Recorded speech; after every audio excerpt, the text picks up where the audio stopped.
I'm an intrusive thought. Oh, okay, right this way. Hey, oh, this is an anxious one. Cotty!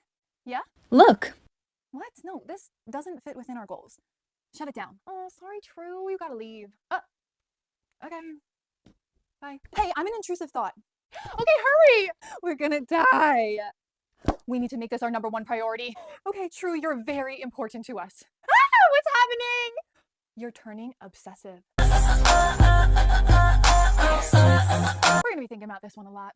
Intrusive thoughts can easily become obsessive for those with OCD. And obsessive thoughts are ego dystonic in nature. This means that the thought does not even feel right for the person having it. It doesn't align with their personal goals, but they are so powerful anyway. An intrusive thought starts in the orbital frontal cortex, which is responsible for your decision making and processing punishment versus reward. It then travels to the anterior cingulate cortex, which is responsible for your perception of anxiety and emotional regulation. It then travels to the basal ganglia, more specifically the striatum, and more specifically the caudate nucleus, which is responsible for habit formation and the regulation of goal-directed behaviors. So at this point, if the intrusive thought did not serve you or your goals, the brain would send back an inhibitory response to get rid of that intrusive thought. But for those with OCD, they do not show this inhibitory response as much as neurotypical people do, which means they can be stuck having that intrusive thought again and again,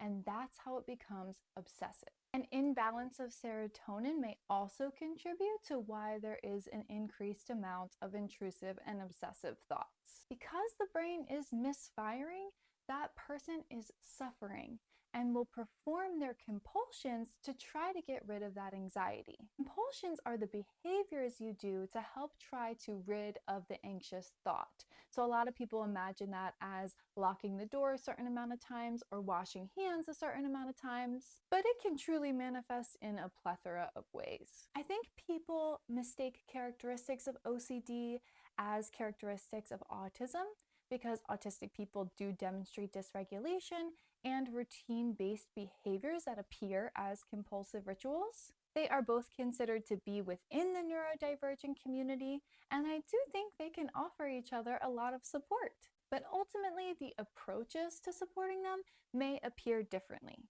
In a lot of cases, autistic people can be shown new routines and accept them if they find them to be rational and logical. It wouldn't exactly be that way for someone with OCD, because obsessive thoughts do not care about rationality. Because of the lack of the inhibitory response, they are, in a lot of ways, stuck in a mental loop.